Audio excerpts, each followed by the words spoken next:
Oromoo fi qarreen biyya keessaa ukkaamaniiti haala badaa jiranii qeeroo fi qeerroo qarreen karaa dandaniin karaa bosonaa deemanii qabsottis dabalamaadhaa jiranii har'a waan kanaan dubbachuu barbaadu. Hijaa addatti yookaanis hijaa addatti Johaar Abiy Ahmed ilmaan Oromoo irraa qabu kanaan gabbu'ee haasuu barbaada har'aan tana. Keessattuu waan dhiyeenya kana wallo gubbattaa jira. Walloo naannoo qubsuma Amaaraa jamtee yaaddamtu xayyaaraan hin dhoyne naannoo Amaaraa ammaasii kan TDF dhuunfatte takka illee xayyaaraan hin dhoyne gabbu'eeti gaafa ilmaan Oromoodhaa bira gahu diroonii fi xayyaaraan dhawaadhaa jira. Maalii fi maaltu adda godhe uummata Oromoodhaa kan walloo kana egaa yooni lafa TDF qabatte yookaan magaalota TDF qabatte Tigreen qabatte dha'uu taate silaa duroo horii dha'uu qabu magaalota gurguddoo naannoo Amaaraa kan TDF qabachaa gad dhufte dha'uu irra ture. Garuu eega wallo dhufanii wallo PPdhaa wajjin hin dhaabbannu nuti Oromoodha. Minilik Brigade, Teedros Brigeedii nu balleessuudhaaf jaaramte naannoon Amaaraa jaarattee wajjin tarree gallee qawween dhoyinuu isaanii wajjin gamtaa takka illee hin qabnu tokkummaa takka illee hin qabnu jeetti qawwee dha'uddanii maalummaa ofiitiif dhaabbatan. Abiy Ahmed ummata walloo osoo Amaaran dhayin addatti baasee ummata walloo keessattuu ummata amantii Islaamaa hordofu dha'uunsaa waa lama agarsiifti. Takka jibbaa lafeedhaa tan Oromoodhaaf qabu hijaa Oromoorraa qabuu fi jibbaa hordoftoota amantii tanarraa qabu ifaa ifatti lafa keessa jechuudha. PP'n keessattuu warreen amantii Islaamaa hordoftan jibbaa amantii Islaamaatiif qabdu akka gaarii lafa keessa jechuudha. Ummata walloo kan dhawaa jirtu ummata hiyyeessa qotee bulaa dhawaadhaa jirtu. Waraana dhawaadhaan jirtu. Waraanni miidhamaadhaan jiru. Mana hiyyeessaa diigaa jira. Ilmaan hiyyeessaatu dhumaadhaa jira. Meeshaa gurguddaa isaan hin beekneen meeshaa gurguddaa takkaa naannoo Amaarratti buusee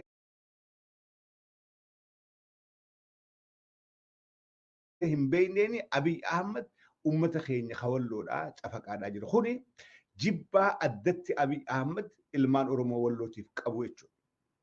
Fi akkasuma hordoftoota amantii Islaamaatiif hija qaba Abiy Ahmed. Hijaa addaa ummata kanarraa qabuu fi arraan tana bombiin guyyarraa itti roobdee namni meeqaantam ajjeefamaadhaa meeqaantam dhumaa jira. Waan kana uummanni Oromoodhaa akkuma dhageenyeetuma osoo hin taane Oromoon biyya keessaa fi alaa ummata keenya kan walloo kan dirooniidhaa fi xayyaaraan dhawamaadhaa jiru kanaaf sagalee yoo arra hin taane boru gartee itti gadduudhaaf ta'e. Boru itti gadduudhaaf ta'e. Abiy Oromoo ta'uudhaaf dhawaadhaa jira ummata walloo. Kan naannoo Amaaraa takka illee xayyaaraan hin dhayin. Naannoon Amaaraa almost walakkaadhaa ol harka TDF jirti. Kan bakka takka illee xayyaaraan hin dhayini gaafa walloo geessu walloo xayyaaraan dhoo'e gale. Maaliif? Nu wajjin dhaabbadhaa jedhanii gaafatan. Uummanni walloodhaa uummata goota, uummata loltuudha, uummata jeen, uummata lola keessa guddate, uummata tooftaa lolaa beeku, uummata diinaa wal beeku, uummata diinni so'atu. Uummata kana nu wajjin dhaabbadhaa jedhanii dabballeen Abiy Ahmed dabballeen OPDOdhaa alamuu sibirraa qabii dhaqanii walloo takka isaa wal afaan deebisu, takka akka uummataa wal dha'uun godhu, takka akka nu wajjin dhaabbatanii TDF dha'uun godhu jedheetti dhaqan. Uummanni walloo goonni jalaa jechuudha. Lakkii nuti Birgeedii Minilikii wajjin dhaabbannee, Birgeedii Teedrosii wajjin dhaabbannee diina dhoyinu tokko illee hin qabnu, diinni keenya guddaan jara kanaa jee jiraati. Hijaa kana irraa kafalachuu jira. Warri diroonii ergee dho'isu jiru.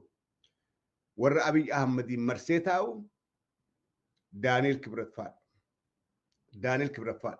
Bulchitoota naannoo Amaaraati warreen gartee duraanuu walloo irraa hijaa qaban isaan kanaatu itti ergee akka walloon dhawamtu warri godhaadhaa jiru. Isaan kana kuni boodarra itti gaafatama hamaa jalgalchuu ta'a.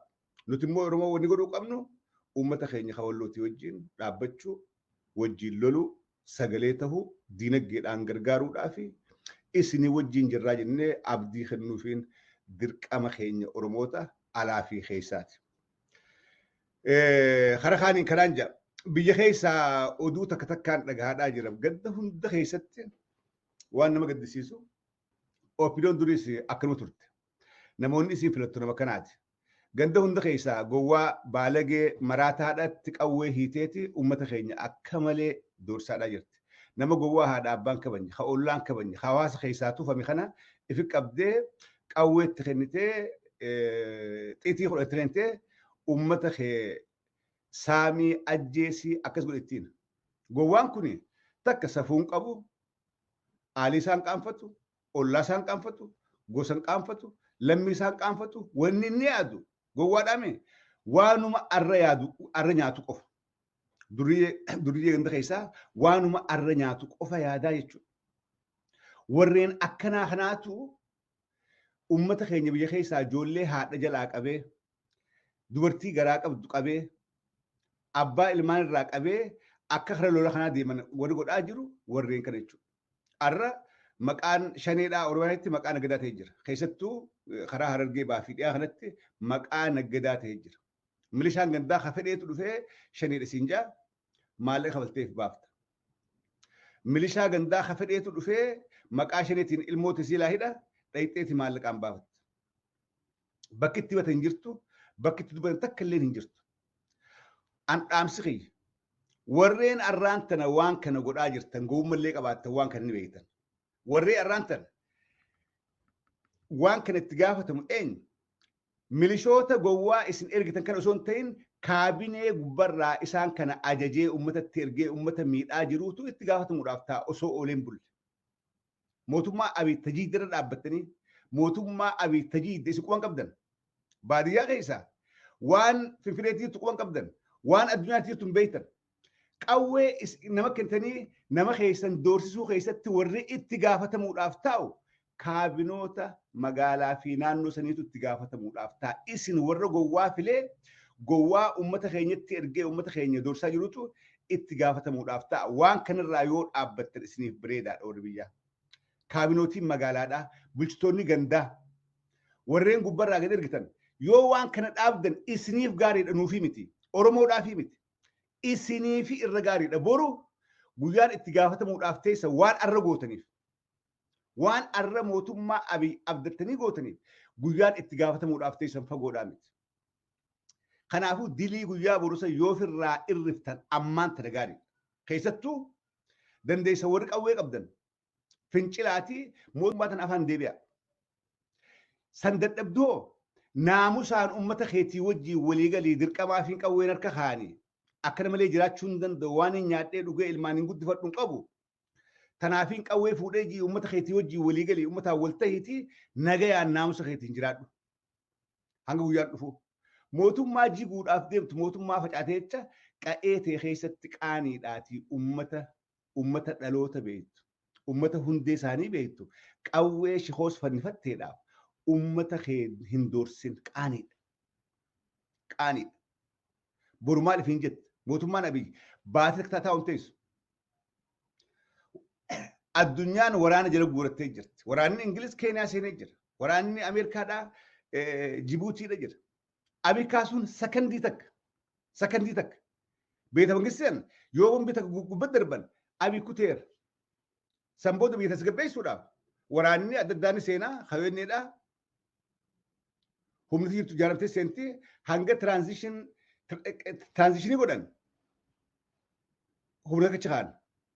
Mootummaan Abiy mootummaa ka'uudhaaf waa takka illee hin hafneef addunyaa wanni eegu jirtu akka daammeejiin kana caalu hin dhufne keessattuu akka Finfinneetti lolli hin taane yoo lolli ta'e uummata hedduudhaan miidhamaa gurbaan kun maraa taadhaatii suutatti gartee hohoisinee harkaa fuula jirti malee akka Abiy deeme addunyaan guutuun beektee jirti uummanni illee keessaa fi alaa akka gaarii beekee jira jechuudha. Kana keessa gowwaan keenya gaddeebee uummata fi miidhaadhaa jira. Darreen keenya maraataan keenya gaddeebee qe'ee keessaa carraa harkadhee qawween harka seente jee qawwee xiitii 10 malee keessaa hin qabne beera hunda qabee aayota qabee manguddoo qabee uummata keenya doorsisaadhaa jira jechuudha. Waan kana ijoolleen biyyaa dhugaa walitti hima. Jara kan dhugaatti hima. Awa mootummaan tun ka'uuf teessi waan arra godhaa jirtu kanaaf borukatti gaafatamuudhaaf teessu quba qabdaa qofa jaan. Waan arra gootu kanaaf roorroo arra uummata irraan geessu kanaaf borukatti gaafatamuudhaaf teessu quba qabdaa qofa jaan. Sanbiroo kuttan keessattuu dubbiin ama sadeen kana adda. Ama sadeen kana wanni Oromiyaa keessatti bakka hundatti hundinuu galmaawaa dhaadde. Warra dhokatee isin galmeessu hin beektan. yeroo dhaaf ammaan tana buxaalliin maan tanaa kun dhugaa isa fakkaate aabbichoo ittine tiishartii isaa kaatanii ganda keessa fiiguun kun dhugaa isa fakkaachuu malchiisa. Garuu kasimaddii taa'ee si galmeessee galmeen ta'e bakka hin qaqooyne si taa'aa jirti. Bakka hin qaqooyne bakka hin xurooyne si taa'aa jirti. Galmeen sun gabbahuun hafan qabdu. So yoo ammarraa if eeydan yoo ammarraa gorfamtanii deebitan harka meeqaantam isiniif irra wayyaadhaa jechuudha. Isiniif irra wayyaadha. Ijoolleen biyyaa kana waliif dhaamaadhaa. Karaa biraatiin waa'ee hidhamtoota Oromoodhaa kanaan dubbachuu barbaada. Keessatti waa'ee Jowaar Mohaammed, Baqqalaa Garbaa, Abdii Raggaasaa, Gammachuu Ayyaanaa, Lammii Beenyaadhaa, Hamzaa Boranaadhaa. Warra badii takka malee hidhamee arraamtana Jowaar Mohaammed wanni amata 3 fi 4 dura haasa'e miidiyaa Oromoodhaatii miti. Miidiyaan diinalleen gaffuudheeti. Hai idaanuu Jowaar amma biyyatan amma dammaqanii edaa Jowaar wanni haasawaa ture. Edaa Joorii ture nu wayyaadha ture. Edaa Joohar waan dhugaa jirtu nutti beeti nuun deemaadhaa ture. Gurbaan kun nabiyyii siyaasaadhaati. Jeeti jarrummaan habashaadhaatu quudhaa fi jira jechuudha. Namni kun badiin takkaan maleedha hidhan. Hogganoota adda bilisummaa Oromoodhaa warra akka Abdii Raggaasaa Gammachuu Ayyaanaadhaa kana badii takka maleedha hidhan. Oppidiyoon okay kalee firraa sodaataniitii hiitanii haa jennu jedhu kun isinirra waa beekaa, isinirra hayyuudhaa, isin bira uummata biratti kabajaa qaba, isinirra dhagamaas qaban, kalee firraa sodaataniitii hiitanii haa jennu. Arraan tana isin oppidiyoon faayidaa dhabdanii, ifii kuftanii, ifii baduudhaaf deemtanii, kabajaa dhabdan uummanni isin kabaju, warri wajjiin dalaydinilleen isin kabajan. Maqaan keessan siyaasaa Oromoo keessatti duwwaa dhorkaadhaan jiru. Gootan wallaala keessan dholfachuudhaaf hiitanii gubbaa teessan kana maaliif gad hin dhiifne? What is the point? Jarri kun yakkan dalayn, badiin dalayn. Jarri kun inumaa oppidiyoo hafana isin qabe isin gargaara. Maqa isin godhe. Koottaamee ijoollee Oromoodhaati. Koottaa jijjiirama kana gartee nu wajjin qooda fudhadha. Isinummaan biyya kana ceesaa jetti maqaa isin godhe. Jara kana isin dadhabdan kuftan you failed. Namni kufaatii ifii beekuun, dadhabbii ifii beekuun. Sigalee karaan deebutti hin milkooyin. Duraan ergameetiin uummata Oromoo kana dhiitee saamee jiraadhaa jetii yaade. Haalli sunis naaf milkaawaadhaan jiru. Narkaa facaatee jirti. Bitti bittinnaa'uudhaaf deemti. Jara kalee yakka malee qabneef irraa sodaadhaaf hiine kana yoo gadhiifne hoo jettanii itti yaaddani. Maybe they can save you. They can save you. Jarri kun. Jarri gurguddaan hayyoonni uummanni kun qabu kan isin hiitanii qaallittii keessatti gubbaa teessan kun biyya tana seef godhee isinillee seef godhuudhaatu malchiisa. Siyaasaa Oromoo qofaa miti siyaasaa Itoophiyaa keessatti jarri kun shoora guddaa taphachuu danda'a. Hayyoota hiriyaan qabna. Ogeeyyii siyaasaadhaa tan daangaan qabna. Jara kana Shimallis Abdiisaa faan wallaalaa waa takka hin beekne. Abiy Ahmad maraataan kawaan kalee nyaate irra yaadan. Alamuu Sireefaan hidhanii gubbaa guutaan uummanni keenya maal je'ee yaada? Maal je'ee yaada? Laal waan garii amma sadarkaan biitti gubbaa jirtu sadarkaa mootummaan sodaatan hin jirtu jira keenya. Mootummaan sodaatan hin jirtu. Haalli nuti uummata keenya du'aa itti godhanuu waan godhanii qabbaneessanuu an kanaan shakka malee mootummaan sodaatamtu arra Itoophiyaa keessa hin jirtu. Hundinuu gabbooniin dubbatan malee aangoonni oppidoodhaa hundinuu abdii dhabanii jiran. Hamileen isaanii cabxuudha. Hamileen isaanii gabbuutee jirti. Mooraalii hin qaban. Fuula keessa ilaala. Qalbii cabxuudha. Mootummaa kanaa akkatti jiisan, akkatti namarra hin jiin, akkatti kararraa meessanii yaadan malee mootummaan Abiy Ahmad mootummaadhaa miti bakka sodaatan san bira kuttee jirti. Keessisiidhaa duwwaadha. Hiddisii jalaa ciramee jira. Diigamtee jirti. aangoonni oppidiyoodhaa piipi jennuun kuni amma ganda keessa gabbanii mee akka duritti gabbanii deemanii imma abiyyaan faan akka dur kutaa kaan dhaqee huccuu maadatti kaanii huccuu walaayittaa huccuu aadaa oromootti kaanii huccuu amaaraatti kaanii deema akkanaa jee gadi hin bahu abiyyi miti warrummaan isaa gadiitu akka duritti ganda keessa sosso'an hin sosso'an hin deeman maaliif ummata kana diinonfannee jirraa ummata kana amannee keessa gadi hin baanu ummanni kun diina keenyaa karaa hundaan nu miidhuu danda'a jedhanii amanan because they know akka kufan akka jibbaman ni beekan amma eenyudha beekan ummata diinni isaanii guddaan ummata calje'ee taa'u kana nu liqimsaa sodaadhaaf keessa gadi hin baanu dabballeen gandaatu keessa hin deemtu kuduutti dabballummaan gandaa warri katana kaafaan amma sodaadhaaf ummata keessa gadi hin baanu maaliif eenyutu diinaan beekan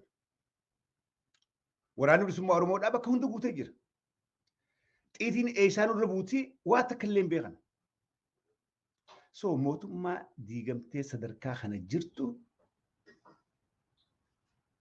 ummanni keenya calje'ee taa'uun hin feesisu qeeroo fi qarreen yeroon keessaan hojjettanii wal jaartanii keessattuu warra ganda keessaa isin gubaadhaa jiru warra kutaa keessa deemee isin gubaadhaa jiru yeroon itti firraa qabdan yeroon isaa ammaantan yeroon qeeroon bakka hunda ifi ijaartu hidhachuu irratti olka kaaftu yeroon isaa ammaantan hin dagamina siyaasaan ammaan tanaa zaa'arraa jijjiiramti zaa'arraa jijjiirama arkaadhaa deemaadhaa jira guyyarraa waan haaratti deemaadhaa jira yeroo kanaa kana keessatti ummanni keenya if qopheessuu qaba jarri kun karaan isaan deemaa jiran hin milkooyneef malee sabaa saba buusanii biyya keessatti dhiinni ganna qabu jenoosaayidii akka geeffa barbaada Abiy Ahmed kan ifii godhaa jiru jenoosaayidii ifii godhaa jiruun alatti akka ummanni wal seenee ifii wal dhawu keessattuu Oromootti diinee dummeessee akka saboonni Oromoodhaa wajjin jiraatu ollaa Oromoo jiraatu hundinuu Oromootti duruu barbaada. Itti milkooyne. So asirra dhaabbannee ummanni keenya maal godhu akka hidhamtoota siyaasaadhaa kana. Kaaqa malee hidhame kana ummanni keenya hayyoonni keenya haa gannuu dhiifamuu jee yoo arran baane yoon bahuudhaaf ta'a. Yoon bahuudhaaf teessan yoo arra gaafii tanan kaaf ijoolleen Tulamaa ijoolleen Arsiidhaa ijoolleen Baalee ijoolleen Harargee ijoolleen Wallaggaa yoo jarri kun haa gannuu dhiifamu itti yoo arraan tana kaatanii falmanne arra yeroo biitti eenyu harka galuudhaaf deemtiin beekamne kana yoo arraan tana hidhamaa kana gadi hin dhiisifanne dhugumatti jarri kun hoggana Oromoodhaa ka dhugaadhaan turre garaan keessan hin beeku dhugaa kana hin beektanii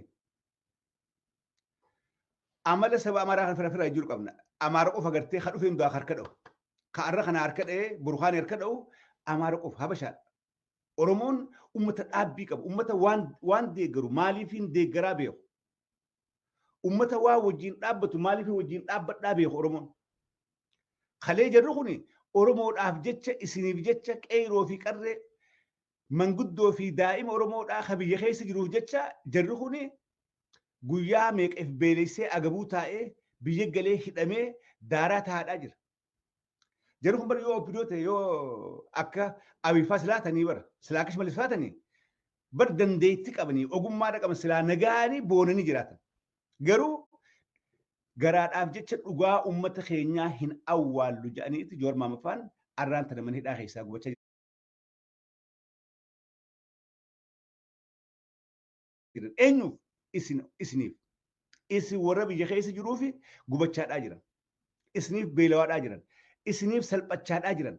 Arra yeroo mootummaan diigamuudhaaf deemtu kanatti hidhamtoonni keenya haa gadnuu bahu.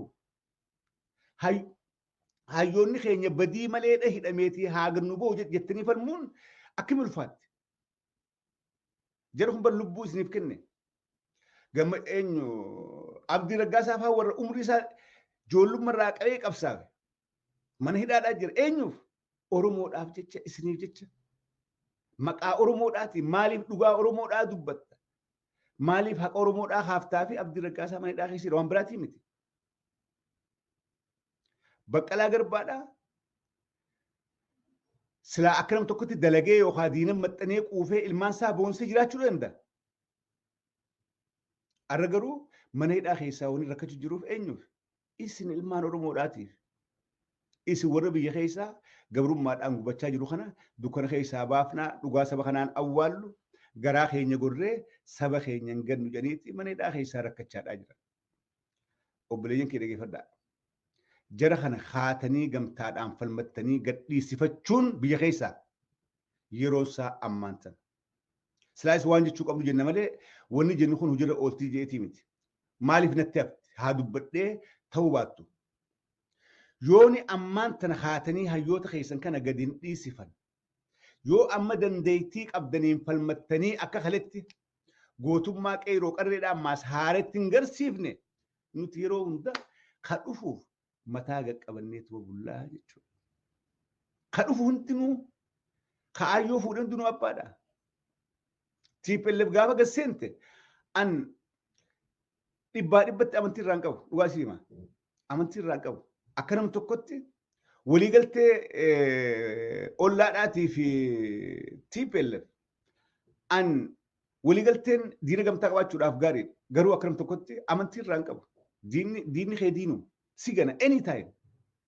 Diinni kee anytime si ganuu danda'a. Siyaasaa keessatti siyaasaan hadiisaa fi quraanaa miti. Siyaasaan jijjiiramaadhaa deemti. Yoo ammaan tana humna nurra wayyaatiin dhuftee Finfinnee qabattee jarri TDF namni humna sirra qabu sirri dhiiba. Meeshaa waraanaa nurra qabanii humna nurra qabanii isaan nu ganuu dhabuudhaaf we have no guarantee. Maaliif? Waliigaltuma isaa irra waliigalan sanuu hin garran gammaan tana. Uummanni Oromoodhaan beeku anis hin beeku namni tokko illee hin beeku. Namuma isaanii hojii walii farramee fi isaan qofaaf beeka malee hanga namni Tigreedhaa beeku. Waliigalteen kun maalirratti haga lammiin Tigree beektu uummanni Oromoodhaan beeku. Ani hin beeku tiyya. Maalirra waliigalanii waliigalteen isaanii hanga yoomitti sanbooda hoo maalirra waliigalanii waan jiru and I have no idea. Hin beeku. Oromoon beektus waan jirtutti fakkaata. Maybe hogganoota waraanaa keessaa yookaan marroodhaa fi nam tokko beekan waan irra waliigalan maybe. Wanni kanaa kun deemtee boodarra hallayyaa nama nayitti. Waliigaltee Leencoo Lataatii fi Mallas Zeenaawiidhaa maal akka nu mudde ni beeknaami. I was part of it. Siilee awwarra saba setti miidhame keessaa. Waliigalteen Leencoodhaa fi Mallas iddoo taate hanga uummata Oromoodhaa confuse goote hanga qabsaa'ota woboo faffacaaftee hogganoota keenya faffacaaftee we all know gaas waan jiruudhaan lubbuudhaan jiraannee ijaan garra jechuudha waan nurraas gahe. Amma waliigalteen kun yoom as baha dookumentiin isaa irra waliigalamee can we read? Yoo jenne no answer. No answer. Yes, waraabni bilisummaa Oromoodhaa dhibbaa deeggar. Cina dhaabban.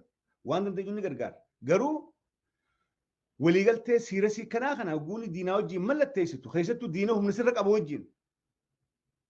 Diina humna sirra qabu wajjin waliigaltee kanaa ollaan gaafa mallatteessu. Uummanni kun waliigalteen tu waliigaltee jarjaruun kalee diina keenya ture. Kalee godaannisa hedduudhaatu jira. Oromiyaa keessa waliigalteen keessan kun hanga yoomitti maalirratti jedhee uummanni gaafii gaafachuu mirga. Deebisaa kennuun ammaas dirqama. Maaliif? TPLF hangammaan tanaa oofishaalii as baatee dhiifaman gaafan. Oromoo miidhaa irraa cite. Oromoo maatiin irraa dhumte including myself. Anirraa eegalee Oromoo maatii isaa TPLF fixxe mana hunda keessa madaadhaa jira. Silaa oofishaalii as bahanii ilmaan Oromoodhaa akka malee taane 1992 gaafa adda bilisummaa Oromootiin wal dhabne sun dogoggora keenya ture. Ama 27 dhugatti isin miinee jirra. Isin saamnee jirra. Isin illee madeessinee godaansa qabdan. Waan goone hundaafuu dhiifama nuu godhaa jedhanii silaa as bahanii oofishaalii apolojii nu dhiyeessanii yookaan dhiifama nu gaafatanii weel jedhu kuni takaleet irraa sheenawee jira ta fuulduraa qaceelchuun oolchuu jenneeti amannaa jechuudha. Waliigaltee san dookumentiin hin baane dhiiroo maybe achii mul'achuudhaaf dhaquun malchiisa achii biraa mul'isuudhaaf yookaanis miidiyaa irratti amma wallo keessaa deemu jiru yeroo garii ollaa irraanfatama. Leengaddamma ollaa irraanfatama. Ollaadhaa wajjin koolishinii uumnee dha'u jirra jedhan hoggutaan jagnaaw የትግራይ ጦር ጀን maaliif bakka qalbiin tee jirtu afaan kee garas daddaaqa injifannoo kana duruu ifii yaammachuu eegalan ifii yaamu nuufi ollaa jechuu isinitti nuti gootonni ilmaan Tigraay jechuu eegalan an kun dhugaa dubbachuudhaaf jira keenya shakki keessa galcha shakki akkanum tokkotti maasii shakkuu mirgaan qaba ilmaan Oromoodhaatis shakkuu mirga qaban waan kanatti hoggantoonni ollaadhaa clear ajandaa lafaa qabaachuu qaba ummata Oromootiif illee himuu qaban waliigaltee kana boodarra akka isaan qofti itti gaafatan badii dhuftuuf illee akka isaan qofti itti gaafatan ada dibbee walii dhooyinee hooy jechuun kan laayina ada dibbee walii dhooyinee jaalmarroo kana laalina misteekiin gaafa wal faarsuudhaa fi faarfamuun tun dhufte misteekiin dalawuun hedduu laafa 1991 dachii samiin Oromiyaadhaa leencoo itti. What is leencoo now? Oromoon jarjarree wal faarsee samii wal keenyeeti boodachii fuunee torban dachiitu wal dabarsina. Namni keenya hogguu Oromoon si faarsitu eeggachaadhaa faarfame. An dhugaan siin eeggachaadhaa. Uummanni si faarsisu kun gaafa si afaan deebi gaariin ta'u.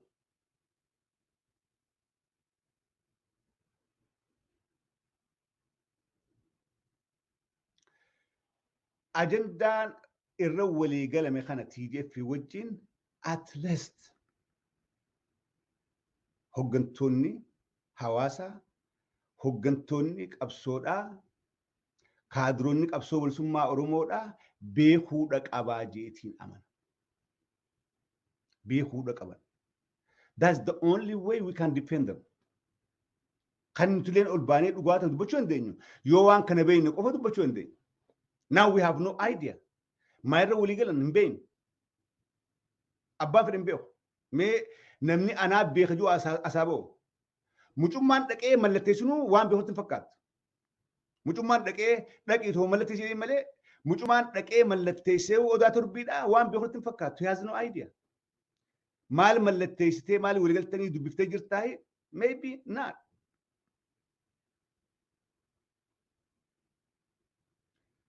Namni duuba waan keessan beekne akkamitti hojjechuu danda'a? Ajandaa ifatti lafa keenyee irra walii gallee achirratti hojjechuu danda'uudha qabna. Yoo san hin goone ammaas tan 1992 ammaas as deemaadhaa jirti waan jiru shakkii guddoo qaba. Shakkii guddoo Oromoo wal dura teessee dhugaa jirtu walitti himtee karaa isii baasuu waliin deemuu danda'uudha qabdii jeetiin amana beekni.